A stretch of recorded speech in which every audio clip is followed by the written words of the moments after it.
Conan, what is best in life? To crush your enemies, see them driven before you, and to hear the lamentation of their women. That is good. Welcome to the swamp. Oh boy, I finally get to talk about Conan Exiles. This is by far my favorite survival game, and with the 3.0 update, it's time to finally talk about it. Don't worry, we won't have to worry about a snake man Darth Vader in this game, though there are giant snakes, even giant crocodiles. No gators, but close enough. My name is Excalligator. I rate games based on many categories that I would fit into most survival games based on a 1 to 5 system. If a category does not apply, it will not affect the game's overall score. Now let us get started. So I've played this game for more than 2,300 hours on all types of servers, from solo play to roleplay servers, even PvP servers. For this review, I have some footage from a roleplay PvP server and some from my solo server. Some footage you will see from pre-3.0 and some of it from post-3.0. I'll also point out that some footage from this video will have mods and some won't. Right after a large update, most mods will be broken for some weeks afterward until the authors update them, so I made do with the footage for this review. Conan Exiles is a game that takes place in the Conan the Barbarian universe, the same Conan from the 80s movies with Arnold Schwarzenegger. Of course, the majority of this game is influenced from the books and comics that the genre is originally based on. This game came out in early access many years ago and came out into the 1.0 shortly afterward. Around a year ago or so, the 2.0 SIPTA update came out. And as of writing this review, but maybe a week ago from when you see this video, or longer, the 3.0 Sorcery update is finally here. This review will focus on Conan Exiles as a whole, at least for the original map, as I plan to do the SIPTA map in another video. But we will also be talking about the new changes that 3.0 has brought us, as a lot of fundamental changes has happened to the building, some mechanics, and even animations. Also, a cool little thing about this game is that since Funcom are also the ones who made Age of Conan MMO, you will hear a lot of soundtracks that are from the MMO, which will be nostalgic for some people. While this game can be played on a mid-range computer, I would highly recommend this game for a more higher-end build. Not only that, if you plan to play with mods on other servers and such, you will require an extra 100 gigabytes or more for room to download and update all of those add-ons. Really, you'd probably only need like 20 gigabytes, but I'm recommending you 100 just in case, because some of these mods can get very big, especially with servers that have 30 or more mods and stuff. While the footage you see is mostly of a modded version, the unmodded character creation is one of the best default character creations I've seen from a survival game. Actually, it may be the best. The race of human all relate to the various cultures from the universe of Conan, though that is mostly for flavor, as it doesn't really affect your character. You have a wide range of choices and scalars to customize your character to your own liking. But it doesn't have to get super abstract like Ark or Dark and Light does, so you won't see long-legged midgets with Popeye arms. The hairstyles and eye color are also included in that. With mods, of course, the choices are going to be much more vast, from playing other races besides just human, to glowing eyes, facial tattoos, rainbow-colored skin, and hundreds of hairstyles. And yes, you can customize how large or perky your breasts or junk is, even the firmness of your ass. And with mods, it becomes way more advanced, too. The character customization gets a 5 out of 5 off the bat due to how extensive it is by default and the endlessness of the customization with mods that are easily accessible through the workshop.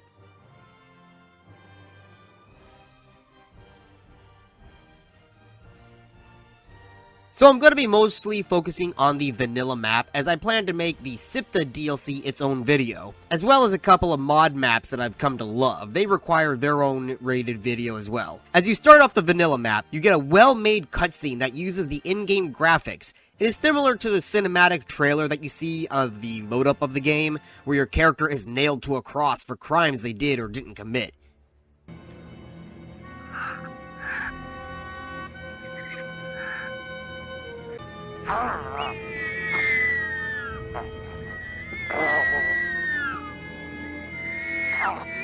You are rescued by none other than Conan himself, who gives you a short and sweet inspirational speech.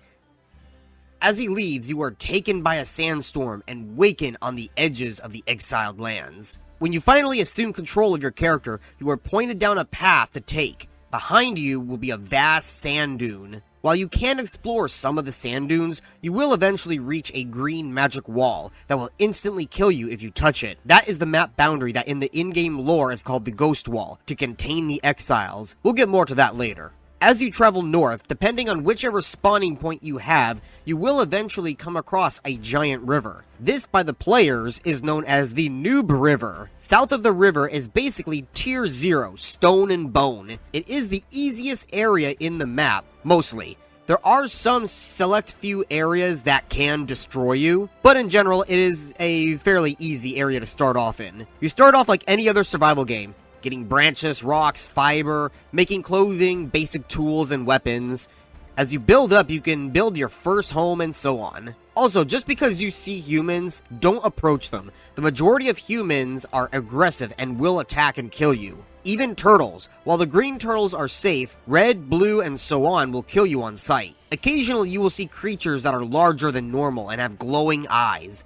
These are elite versions and will wreck your shit. Some of them can even spawn in the beginning starting zones along the river. Sandstorms also don't hurt you below the Noob River as well, so you will be fine there, but as you cross over the Noob River to the rest of the map, gloves come off. You better have iron or steel weapons and thralls to follow you, or another player, because you will get destroyed at low levels. Now, the thing about this game, it's not really level-based, it is also skill-based, so while you might have an iron weapon, you can take on a large scorpion as long as you dodge out of the way. The start of the game, I'm going to rate a 4 out of 5. It's not really that handholdy, and it's diverse with a lot of exploration and various levels of enemies, though mostly safe for new players in certain areas, and has a decent enough progression rate.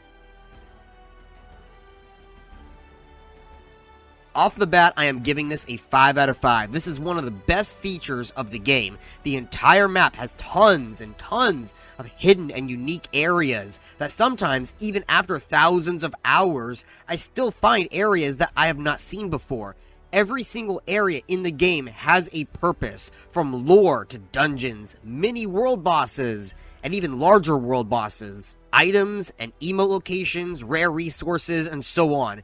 There are several different biomes on the default map, with each area having its own unique creatures, dungeons, and resources. Lotus flowers are sought after for potions and are only found in certain areas, as are other resources like obsidian, gold, and silver, which encourage travel instead of being a hermit. However, you can play or even roleplay as a trader and get by just trading what resources you can manage for others if you can't find or gather them yourself. I could go on forever, but yes, this is a definite 5 out of 5. The survival, I usually keep to the survival mechanics such as eating, drinking, and level difficulty. Food and drink typically isn't that much of an issue if you remember to keep your flask filled and have a stack of cooked food often. If you forget to do that, of course that'll be the one time you starve to death because you forgot to bring food and you're in an area where there's no food available. Same with water. Though food can also be found on enemies. Water is scarce in some areas of the map, so that is going to be an issue for some of the desert regions, even some of the snow and even the volcano region. But also, water and food can give you buffs that make surviving various areas bearable. Like there is food and booze that help warm you with the snow areas. Water alone can cool you off, same with ice. When it comes to the difficulty, while there are pockets around the map of difficult enemies, it generally is based on the location for difficulty. Below the Noob River is Stone and Bone. Just above Noob River is generally the Iron tier, the West Desert and the jungles of the East being Steel, the Highlands being Hardened Steel, and the Ice and Volcano regions being Star Metal.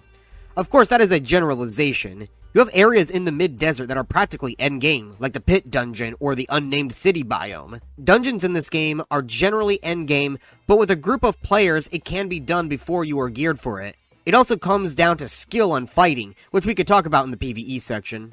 Overall, I'm going to rate the survival of this game a 4 out of 5. It's basically how I love games. It's the perfect amount of difficulty, but enough areas with easy mobs to allow you to grow and reach a point where you can go back to the harder areas and continue to explore.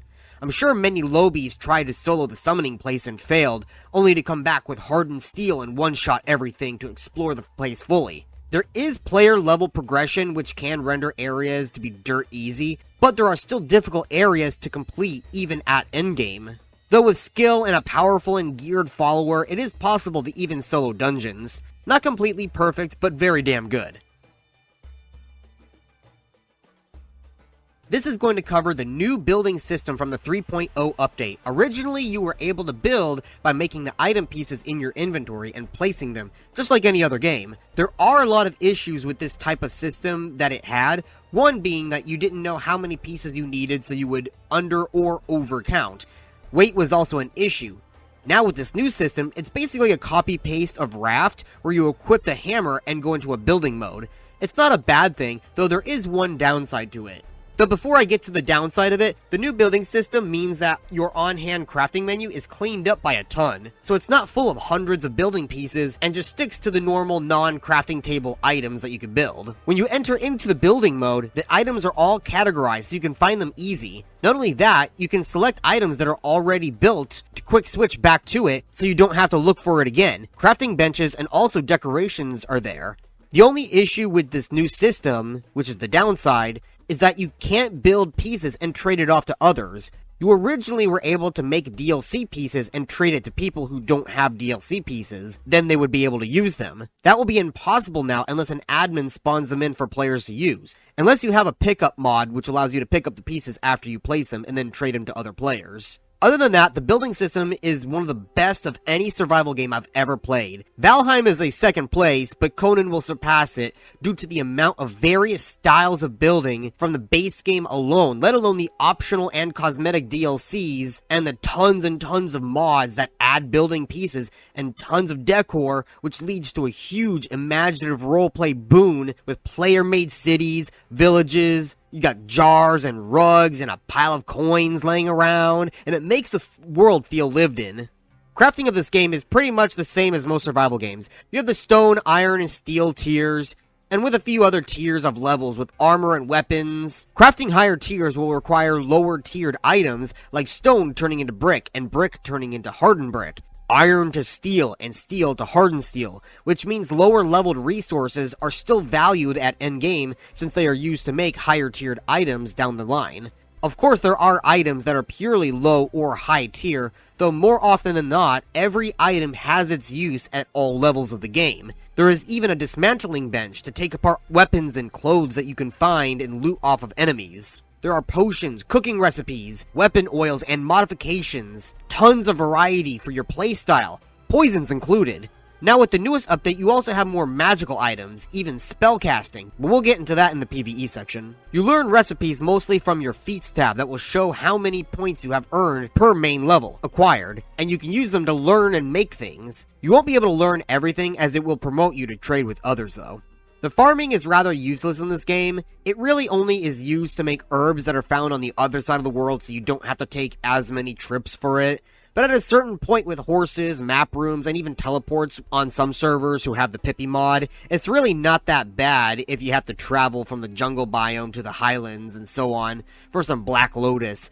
Even though the farming itself is also a bit annoying. Just like other games, you have to fertilize the plant, but the fertilizer takes a lot more resources and materials than other games that I've seen. It's just stuff for stuff's sake. Luckily for role players, you can make decorative planters so you don't have to keep the plants alive if you just want the look of them. Overall, while the farming is meh, the crafting is good, and the building being excellent, I'm going to give this section a 4.5 out of 5. It would have been a 5. Farming does drag it down a smidge, but the building alone is enough to carry this whole section, and the crafting, while it seems a bit generic, there is some creativity to it, and much more to it, though I could talk about that later. It's later. Okay, I'm going to talk about gear real quick.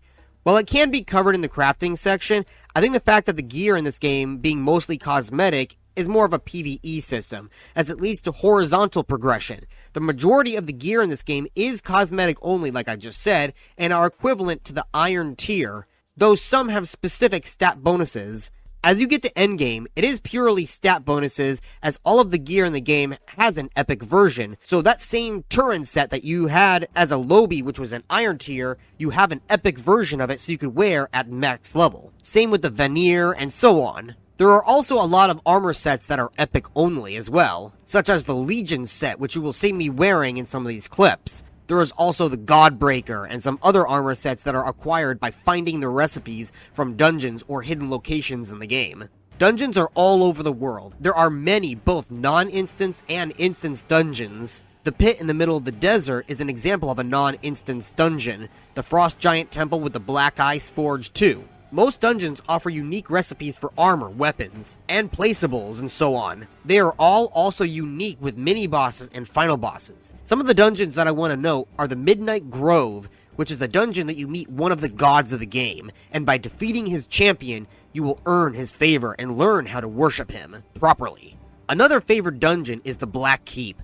The Black Keep, in my opinion, is a traditional dungeon crawl, with many rooms to explore until you can find the boss room key to unlock the final room like a Zelda dungeon. There is also a volcano dungeon, an underwater dungeon, an underground gladiator arena, and all different types of styles of dungeons throughout the world. There are even bosses that have an MMO-like mechanic with AoEs, laser beams, and so on. I don't want to talk all day on this because I could go on, but I don't want to spoil anything for those who haven't played yet. As you play the game, you have the option to enslave other NPCs, thralls rather, though the word thrall means slave. You will notice that the various human NPCs all have a number after their name. This acts as a power gauge between the type of NPC. The type of NPC already has a power level based on what it is, and the level will increase with it. So like an Exile and a Dafari are the bone tier. Easy, right? Well, if you are a fresh player, avoid those with a 3, or rather a triple I at the end of the name, as those will be much more powerful than one with just a 1 at the end of their name. With many humans, you will see a visual difference, like 2s wearing medium gear and 3s wearing heavy gear, though the most coveted ones are the ones with actual names. Those are tier 4, the strongest of them all. They don't really have visual tells to tell you that they are tier 4, but they will always look the same every time they respawn, as they are basically a character themselves. The only real way to tell that they are tier 4 besides their name is that they have a yellow outline around their HP bar to make it more noticeable. While there is player-based defense in PvP, there is also PvE-based defense. There is a base rating mechanic called the Purge. Servers can opt in or opt out of it, but as you play the game, a meter will build up. After it hits 75%, you then have a chance of a Purge spawning. After 90%, the chance is much higher, with anything triggering it. Once it triggers, you are given a few minutes to prep before the waves of enemies attack your base. The location of your base will be relevant to the power level of the Purge. There can also be a Purge level set to make it default easier or harder. Very few humans are friendly to you. Most are either someone who will teach you something or will sell you something. There is one large city in the game where most of the humans are neutral and will only attack you if you attack them first, though there are some bandits that will attack you on sight there. One thing that I don't like are the merchants. It's a pretty shitty system, as each merchant only sells you one thing and they don't give you change, so if you have gold, it won't really work to buy an item for silver. There are mods and even modded maps that do this so much better. On a roleplay server, it's not that bad, but the default ones from the original game are shit. There are also beasts that you can tame now too. Animals are the easiest to acquire in the game, however most of them are weak and will die rather easy. The few who don't will have low DPS. With beasts, you also have a chance to get them as an upgraded or even elite version of the default model. It's percentage based depending on the food you feed them as babies. I would recommend using greater bears or saber-tooth as tanks, since they don't really have good DPS but can hold their own. Gazelle and camels are also good pack animals, better than the bearer thralls, which allow you to have basically a mobile bank to follow you for gathering items. I don't really recommend the gazelle because the gazelle can die in like 1 or 2 hits from like any enemy, so I would recommend going for the camel instead.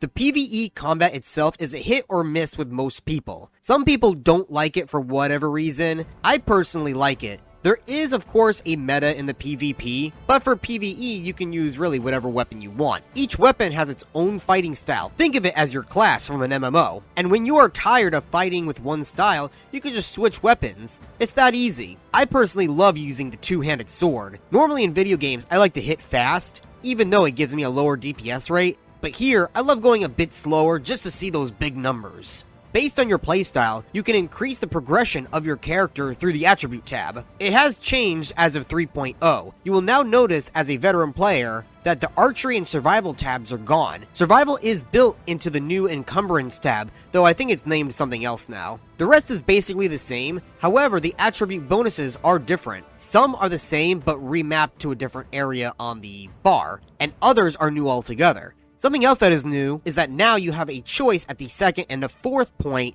to choose between two similar yet also different skills, which add to the personalization of your character. Back to the exploration of this game for a minute. There are a lot of hidden items throughout the map, both in and out of dungeons. Many are flavor items like a mask that can let you breathe underwater. Others are for the story of the game, which adds to the want and need to explore and to do the PvE of this game. So this is a bit of an issue that I've had with the game. One pet peeve of mine is that all of the enemies, even down to the beasts, they always spawn in the same spot every single time. Just like an MMO game, a hyena in a spot will always spawn in the exact same spot. I understand some areas require certain enemies to always be in the same spot. That is fine, but just for normal beasts, I wish it was a bit more dynamic like Ark, so you can be surprised and have a bit more of a threat to you. When you memorize where everyone is, you can easily avoid them. It also doesn't help that you can outrun every enemy in this game. The saber-toothed cats can jump and slow you, but if they never hit you, then you are fine. Because of this, it's very possible to start off as a level 1 in the Highlands. There are several spots that have little to no enemies, and since you can outrun everything, you can just run past everything up until you reach the spot you want. I know because I've done this many times. The last thing I'm going to mention is the new magic system. The new magic system can only be started when you find clues to it by killing sorcerer NPCs. Once you find a spell book, you will have the ability to unlock Magic Workbench, where you can upgrade the book for more powerful spells. You can sacrifice other humans, summon demons and undead, and control the forces of nature itself. I didn't get a chance to fully explore it, but I did play around with a little bit of it, making ice bridges and forming light balls that act as torches. I don't feel it's a good way to PvE or PvP because it is slow casting time, since you have to pick runes in order to choose what spell you want to cast. If you had the time for it, it will do devastating damage, but in that time it takes you to cast something, you could already be dead. It does add a level of progression and roleplay for players, so it's not really all that bad. And I also feel that with how it's structured, it will repel most from using it, though that is fine as sorcery is supposed to be rare to begin with stories such as this. Overall, I'm going to rate the PvE a 4 out of 5. This game is very good, if not one of the best PvE survival games, though there are issues with a few systems, like the lack of dynamic spawns, shitty merchant system, and so on, but the rest of it is very well done.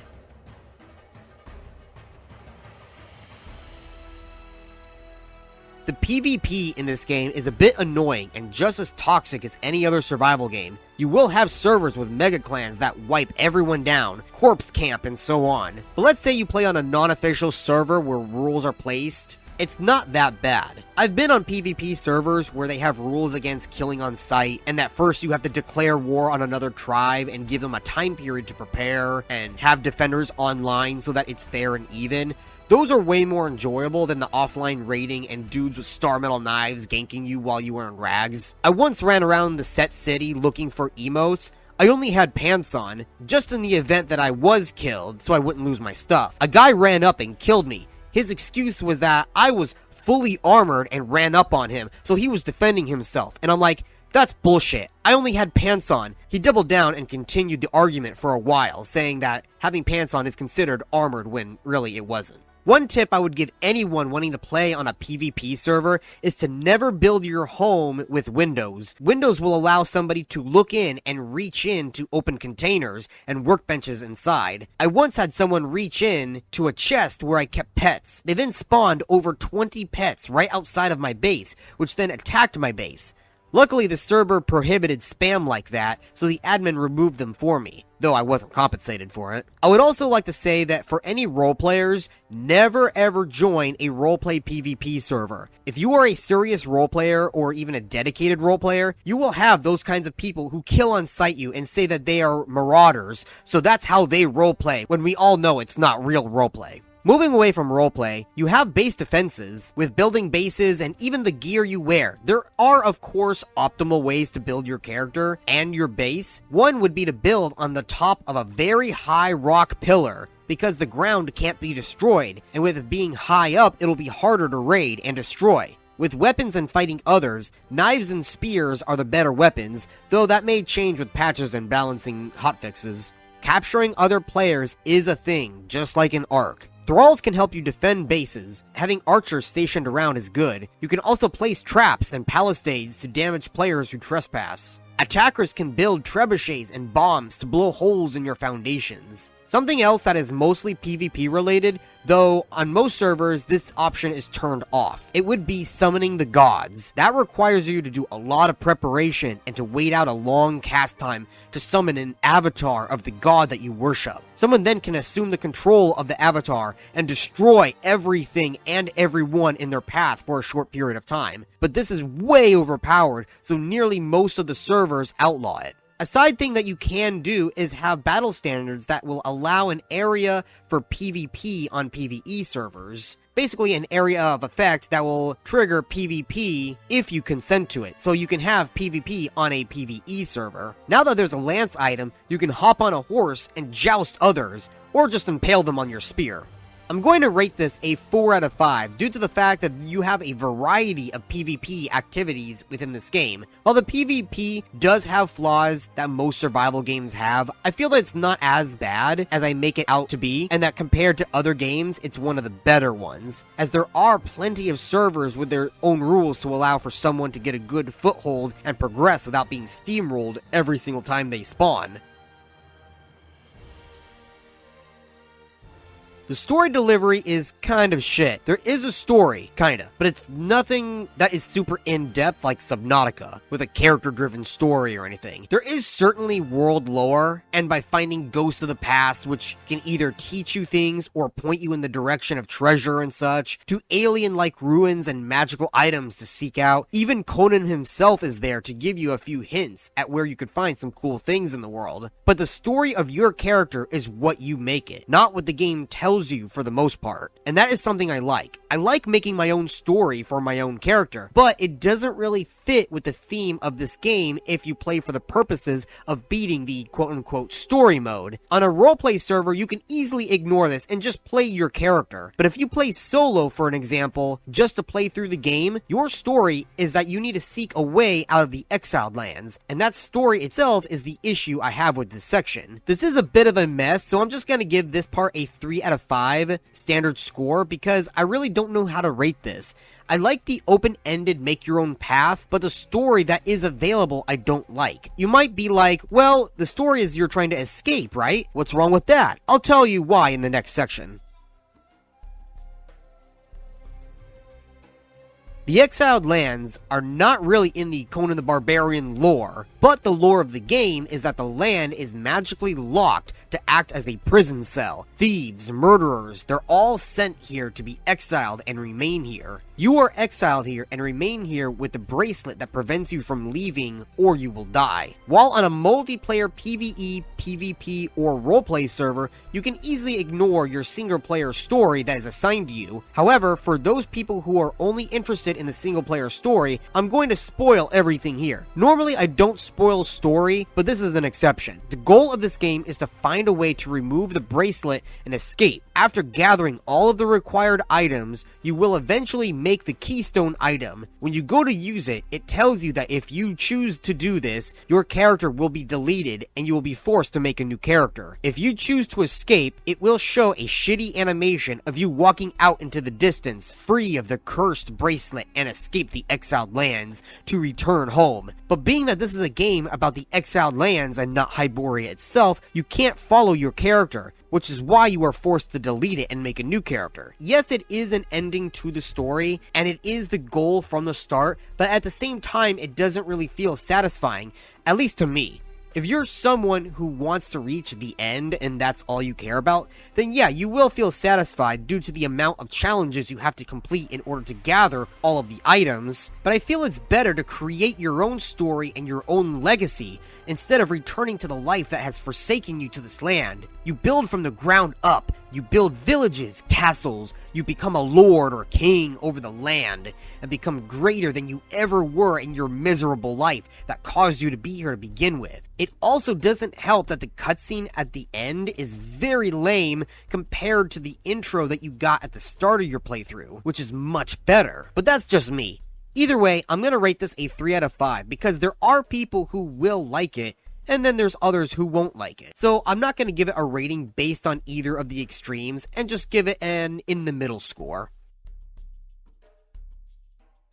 So let's pretend that you don't finish the story and you just want to play in the exiled lands. Is there anything to do after you hit level 60? Yes, there is plenty. You can either play on a PvP server and have seasons of raiding and destroying other players' bases. There are way more PvE dungeons and explorable areas with many world bosses and such that are not a part of the story, so you'll be able to explore more areas of the map if you wish. Building and the new creative mode that they added can also be done, especially with roleplay servers where you could Building and the new creative mode that they added can also be done, especially with roleplay servers where your buildings can actually be seen and used by other players. Roleplay is also, of course, another thing, which adds loads of hours of playtime. Mods can also help keep the game fresh, with loads of post-endgame mods, maps, magic systems, and so on. Though we can talk about that in the next section. The endgame is a 5 out of 5. It has so many options to choose from. I even once made a huge zoo with all types of creatures that you can tame so that people can come and visit. It's a sandbox game after all that allows you to do whatever you want, and you really feel it. Oh yeah, here we go. But first, the elephant in the room. If you plan to play with mods, you better get used to... First, they took your family and your riches. Then they took your health and your pride. You will hear this a lot. In the game, when you change mods, being adding or removing or just changing up the placement, it will force your game to reset. Not only that, but when you reset, the game takes much longer to load up regardless of the speed of your computer. So you will not be able to skip the majority or all of the cutscene. That is the only issue because the mods themselves are amazing. The community is active and new mods are made every day. If you play Conan, you will learn the names Pippi, IQOL, Age of Calamitous, Exiles Extreme, and so on. There are so many that not only add to the original map in terms of fresh new dungeons, post-endgame content, new enemies, but there are also mods to add magic and transmog systems. Quick note, they now added a built-in transmog system as of 3.0 to make your clothes look like other clothes, but I think it's too much work to use it, and using the mod is much easier to use. From new and amazing building pieces and decor, to armors and so on, there is a mod for everything, even to add snowstorms to the north that act just like the sandstorm, but of course,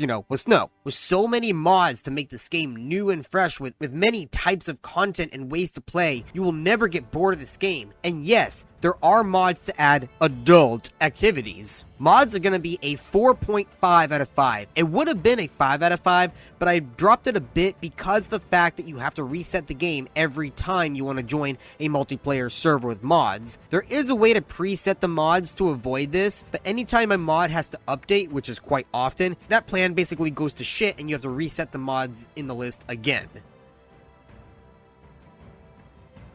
This game is very active with players. You will easily find servers of all types that are maxed out on players. And with non-official servers, the owners of the servers can set the max player to whatever they want. However, of course, I will note that the servers can get very unstable around 70 or so players. One issue that I have with playing on multiplayer servers, though I won't count this to the score as this is more of a personal issue of mine, is that the fact that in order to keep a healthy server, it's common practice to wipe the server often, even as soon as after a few months. I don't like this because I'm the kind of person who likes to progress and keep my progression. My home that I built, my pets, character, story, and every time a server wipes, I have to start all of that over again. Even if the server with Pippi mod instantly gives you a level 60 boost and a bunch of tier 3 building materials to rebuild over again, the fact that I have to rebuild and regrind my supplies and retame all of my followers, also my story gets wiped too, it gets repetitive and I get burnt out of this bullshit very easy, which is why I like to take long breaks from this game, but when I do return, I will play for months on end without stop. I'm more of a seasonal player because of this issue alone. Okay, rant over. Other than that, the game does still get updates. I'm making this review after the 3.0 update that added built-in sorcery into the game, though I doubt people will stop using the modded magic systems. There are also frequent hotfixes and smaller updates to help with issues and balancing items. So, with the overall fact that this game is populated and still gets updated, I'm going to give this a 5 out of 5. Bugs and lag? Yes and yes. This game is known to have plenty of bugs, from flying mammoths to archers hiding in walls. Lag will also happen, but it depends on the population of your server. Single player, I don't really have issues, but on a populated server, especially with a lot of mods and building pieces, you can and will rubber band. Rubber banding is when you are moving on screen, but there is a disconnect to the server, so you are elsewhere on the server. Normally in games where you rubber band, everyone will stay still around you while you move on your screen, though in reality, you are still and everyone else in the game is moving until you catch up and everyone flies past you on your screen, where they're supposed to be. Here, that is not the case. As you move, and even as I've personally had happen to me, you don't even have to move. The game will then try to calculate where you are going, then speed up to send you there. It's always inaccurate and will lead to you being flung off a cliff to your death. I'm going to rate this section a 3 out of 5 because there are factors that play into this, like I said. It depends on mods, server size, and your ping, also the computer strength, but I did warn you about that, so there. A hint for you is to never stack foundation pieces when building. They use up a ton more memory than other pieces due to how thick and large they are. I've learned how to build massive castles and cities with only using fence foundations, since they use a lot less memory. Some roleplay servers will limit foundations too, either to just one layer and non-stacking, or they will outright ban them altogether. So it's good to know how to do that if you ever join one of these types of servers. My final conclusion of this game is that this is a definite 4.5 out of 5. Yes, there are issues with the game, such as the mods making you reset every time. I don't like the fact that servers are so unstable that they have to wipe to stay healthy, let alone rubber band to your death when you overload with players and buildings, and other issues with the game. But overall, I think this is a very good, well-rounded action RPG in a sandbox survival game, and I highly recommend it to anyone who wants to try to play it.